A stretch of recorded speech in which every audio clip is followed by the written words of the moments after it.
우리가 예수 믿는 목적은 죽을 때 천국 가기 위함입니다. 천국 지옥은 확실히 있습니다. 신자는 죽을 때 천사가 천국으로 데려가고 불신자는 마귀가 지옥으로 데려갑니다. 신자가 가는 천국은 눈물, 근심, 고통, 죽음도 없는 것입니다. 반면 불신자가 가는 지옥은 구더기도 죽지 않고 불도 꺼지지 않는 곳이며 사람마다 불로 소금치더람을 받는 곳입니다. 지옥은 죽고 싶어도 죽을 수 없는 살아있는 죽음의 고통을 당하는 것입니다. 지옥은 무서운 것입니다. 절대 가서는 안 될 곳입니다. 우리는 죽을 때 꼭 천국에 가야 합니다. 그런데 천국 가기가 쉽지 않습니다. 좁은 문입니다. 교회 다니는 신자들은 천국에 들어가려고 준비하는 수험생에 불과합니다. 시험에 합격자만이 들어갈 수가 있습니다. 천국 들어가려면 최소 3차까지 합격해야 합니다. 1차 시험은 너는 예수를 믿었느냐 안 믿었느냐. 2차 시험은 너는 말로만 믿는 자였느냐 아니면 행하였는 자였느냐. 행함 없는 믿음은 죽은 믿음입니다. 죽은 믿음은 천국에 들어갈 수가 없는 것입니다. 예수님도 나더러 주여 주여 하는 자마다 다 천국 갈 것이 아니요 하늘에 계신 내 아버지 뜻대로 행하는 자라야 들어가리라 말씀하셨습니다. 3차 시험이 또 있습니다. 너는 예수를 믿고 행하였는데 어떤 동기에서 믿고 행하였느냐. 가룟 유다처럼 이기적인 목적으로 예수를 믿고 행하였다면 불합격이 되는 것입니다. 우리가 예수 믿는 목적은 십자가 구속의 은혜 감사 감격하여 늘 울어도 눈물로써 목과 불출하라 몸 밖에 드릴 것 없어 이 몸 바칩니다. 이런 자세로 주님을 섬기는 것입니다. 죄인이 천국 들어가기 위한 필수 조건은 회개와 믿음입니다. 이 중 한 가지만 가지고는 천국 갈 수가 없습니다. 회개와 믿음은 새의 두 날개와도 같습니다. 회개는 예수의 피로 죄를 씻는 목욕을 하는 것입니다. 믿음은 신부의 새 예복을 갈아입는 것입니다. 목욕도 안 한 채 더러운 몸으로 새 옷을 갈아입을 수는 없는 것입니다.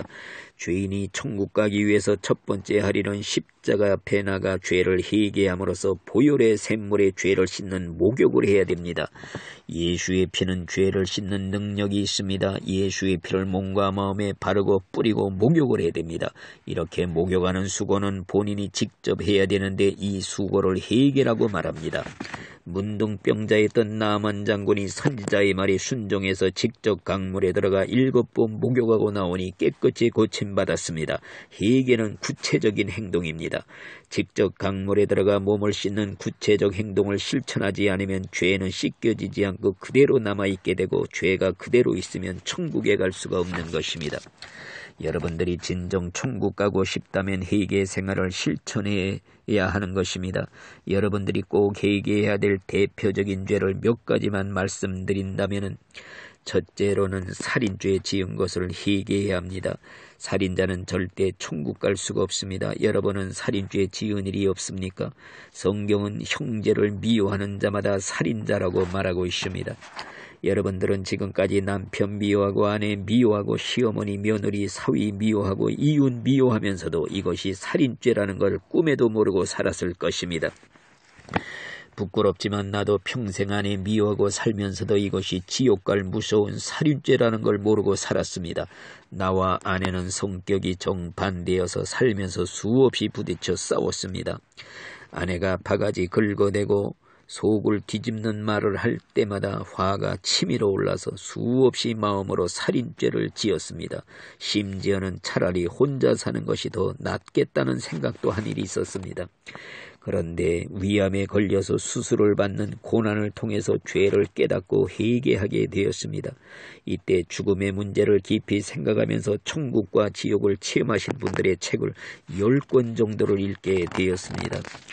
지옥이 너무 무서운 것임을 깨닫게 되었고 나도 회개치 않으면 지옥 갈 수도 있다는 걸 깨닫게 되었습니다. 그래서 즉시 아내에게 고백하고 회개하게 되었습니다. 다시는 아내가 아무리 신경질 내고 속을 뒤집어 놓아도 미워하지 않겠노라 굳게 결심을 하였습니다. 지금은 섬기는 종의 자세로 살고 있습니다. 사위 미워하는 장모도 회개치 않으면 지옥 갑니다. 어느 집사님은 사위가 딸을 너무 괴롭히니까 딸과 함께 사위를 빨리 데려가 달라고 작정기도까지 했다고 합니다. 오랜 국립고 때 장모가 사위에게 새 자가용을 사주었다고 합니다. 그 이유는 이 새 차 타고 고속도로 달리다 교통사고로 죽으라는 뜻이었습니다. 그리고 철야 기도에 와셔는 기도 제목에 제발 우리 사위 좀 빨리 데려가게 기도해 주세요 였습니다. 이렇게 사위 미워하는 마음 가지고 평생 교회 다녀도 지옥 갑니다. 또한 시어머니 미워하는 며느리도 회개해야 됩니다. 어느 며느리는 시어머니가 얼마나 상처를 주었는지 도저히 용서가 안 된다고 이를 갈고 있는 걸 보았습니다. 회개해야 됩니다. 둘째로 간음죄 지은 것도 회개해야 됩니다. 여러분은 간음죄 지은 일이 없습니까? 예수님께서는 여자를 보고 음력을 품기만 해도 간음했다고 그랬습니다. 나는 우간다의 몰린디 목사님의 간증을 통해 음력을 품기만 했어도 간음죄 지었기 때문에 회개치 않으면 천국 갈 수 없다는 걸 깨닫게 되었습니다. 존 몰린디 목사님은 병자를 고치는 치유 사역을 하시는 분인데 한 번은 기도 중에 예수님이 나타나시어 충격적인 말을 했다고 합니다. 존 몰린디야, 너는 너무나 더럽다. 너는 나의 신부가 아니다. 내가 만일 오늘 재림한다면 너를 데려갈 수가 없노라. 충격을 받은 목사님이 주여, 내가 도대체 무슨 죄를 지었습니까? 주님 말씀하시기를 물론 너는 겉으로는 죄를 짓지 않았다. 그러나 마음속에 늘 더러운 생각을 품고 살고 있지 않느냐. 그러면서 구체적으로 죄를 지적해 주시는데 너는 아무나 라무시 택시 타고 합성 손님 기다리다가 창문을 지나가는 여자를 보고 더러운 상상을 하지 않았느냐. 충격을 받은 목사님은 통곡하며 회개했다는 겁니다. 하나님의 심판의 기준은 행동만이 아니라 마음의 상태까지 드러내시고 심판하십니다. 이 간증을 듣고 나도 과거에 음란한 생각 품고 즐기며 살았던 죄를 다 회개했습니다. 옛날 바리새인들은 겉으로는 거룩하게 신앙생활했지만은 마음속에는 온갖 더러운 생각, 음욕, 탐심을 품고 살았습니다. 그래서 예수님은 해칠한 무덤이라고 저주를 퍼부었습니다. 뱀들아, 독사 새끼들아, 너희가 어떻게 지옥의 판결을 피하겠느냐. 우리들에게도 너희의 믿음이 바리새인만도 못하면 절대 천국까지 못하리라. 여러분들의 믿음은 바리새인보다 낫습니까? 바리새인들은 11조, 안식일, 금식기도 철저히 했지만은 천국까지를 못했습니다. 여러분들도 만일 평생 신앙생활 잘하고 11조 주일 성수, 구제봉사 잘해서도 회개하여 예수의 피로 마음속을 깨끗이 씻지 않으면 천국에 갈 수가 없습니다. 그래서 예수님은 너희가 회개하여 어린아이같이 되지 않으면 결단코 천국 들어가지 못하리라 그랬습니다. 깨끗한 마음 가지고 거룩하게 살아야 천국에 갈 수가 있습니다. 셋째로, 다른 사람의 죄를 용서해 주지 않으면 내 죄도 용서받지 못하고 지옥에 가게 됩니다. 지금까지 남을 용서하지 않고 살아온 죄를 회개해야 천국에 들어갈 수가 있는 것입니다. 나도 부끄러운 과거의 경험을 고백하지 아니할 수 없습니다. 나는 30세의 목사가 되어 첫 번째 부임한 교회에서 약 12년을 목회했습니다. 그런데 그만 재산권 문제로 장로들과 싸움이 벌어졌습니다. 2년 반 동안을 교회가 갈라져서 싸웠습니다. 나는 장로에게 구타까지 당하고 쫓겨나게 되었습니다. 억울하다는 생각만 가지고 30여 년을 장로들과 담쌓고 살았습니다. 그러던 중 위암 수술을 통해 고난을 통해서 죄를 깨닫고 회개하게 되었습니다. 내가 평생 헌신했어도 장로들과 담쌓고 살다가는 지옥 갈 것이라는 걸 깨닫고 장로들을 찾아가 용서를 빌고 회개를 했습니다. 사람들 앞에서는 잘한 것 같았지만 하나님 앞에서는 지옥 갈 죄인이라는 걸 깨달았습니다. 교회가 갈라져 싸우는 동안 수많은 신자들이 시험에 들어 타락해 지옥 가게 한 것이다. 목사 책임이라는 걸 깨닫게 된 것입니다. 넷째로, 입술로 지은 죄도 회개치 않으면 지옥에 가게 됩니다. 예수님도 형제를 미련한 놈이라 욕하는 자는 지옥불에 들어가리라 그랬습니다. 박성현이라는 집사님은 지옥을 체험하고 돌아온 간증에서 40년간 새벽기도 한 번도 빠지지 않고 다니셨던 친할머니가 지옥에 있는 것을 보았다고 하였습니다. 그런데 그 할머니 한 가지 죄는 욕쟁이였다는 것입니다. 입만 열면 욕이 터져나왔다는 것입니다. 개 같은 년, 죽일 놈, 벼락 맞을 놈. 이 간증을 듣고 나도 이전에 남을 험담 비방하는 말을 잘했었는데 두려운 마음을 가지고 말조심하고 살기로 결심을 하게 되었습니다. 다섯째로 도둑질한 죄도 희게치 않으면 지옥 갑니다. 도적은 절대 천국 갈 수 없습니다. 여러분들은 남의 것 도둑질한 일이 없습니까? 사람의 돈을 도둑질해도 희게치 않으면 천국 갈 수가 없다고 합니다.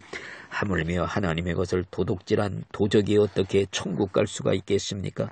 하나님 말씀에 너희가 온 나라가 나의 것을 도둑질하였으므로 저주를 받았느니라. 하나님의 것을 도둑질하는 것은 11조를 드리지 않는 것입니다.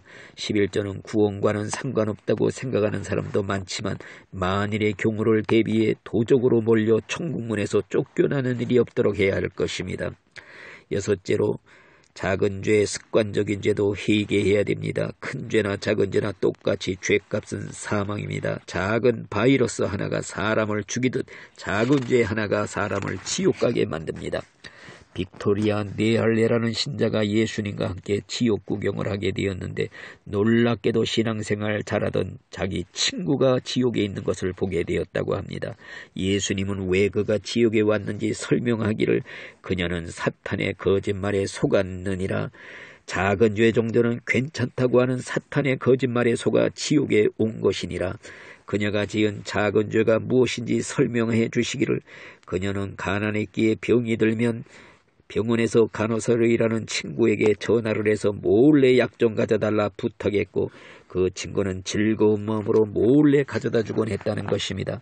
이런 작은 죄를 회개치 않음으로 지옥에 왔다는 것입니다. 죄를 회개하려면 바늘같이 작은 죄도 생각나는 죄를 다 회개해야 됩니다.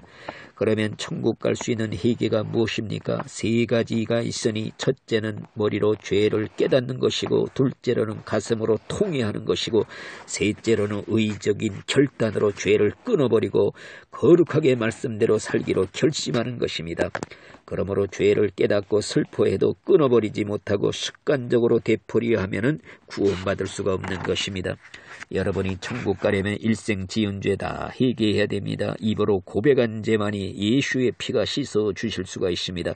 숨긴 죄는 그대로 있다가 죽을 때 뛰쳐나와 나를 지옥으로 끌어갈 것입니다. 마치 빚진 것을 갚아 빚장부에서 빨간 줄로 지워버리듯 생각나는 죄 회개함으로 지워야 합니다. 하나님의 심판대에는 생명책과 행위책이 있는데 행위책에는 내가 일생 지은 죄가 빠짐없이 기록되어 있습니다. 빚장부와도 같습니다. 누구를 미워한 죄, 비밀한 죄까지 기록되어 있습니다. 심판대에서 그 책에 기록된 내 죄가 공포되어 죄값 치르기 전에 내가 먼저 죄를 찾아내서 회개함으로 예수의 피로 지워야 합니다. 결론적으로 천국 가는 것이 결코 쉽지 않습니다. 회개하고 변하여 새 사람 되어야 천국 갈 수 있습니다. 평생 교회 다녀도 죄질 것 다 지으면서 어떻게 천국 갈 수가 있겠습니까? 천국 가려면 회개 생활 실천하시기 바랍니다. 회개는 예수의 피로 죄를 씻어 목욕하는 것입니다. 깨끗이 목욕한 후에야 신부의 예복을 갈아입을 수가 있는 것입니다. 회개하지도 않고 오직 믿음 하나만 있으면 천국 갈 수 있다고 주장한다면 이는 목욕도 하지 않고 더러운 몸에 신부의 옷을 갈아입고 혼인 예색에 가려는 신부와도 같습니다. 죽음의 순간이 왔을 때 스데반 집사처럼 내 영혼 받아주시옵소서. 내 영혼 아버지 손에 부탁하나이다 기도하고 천국에 다 들어가시기를 바랍니다.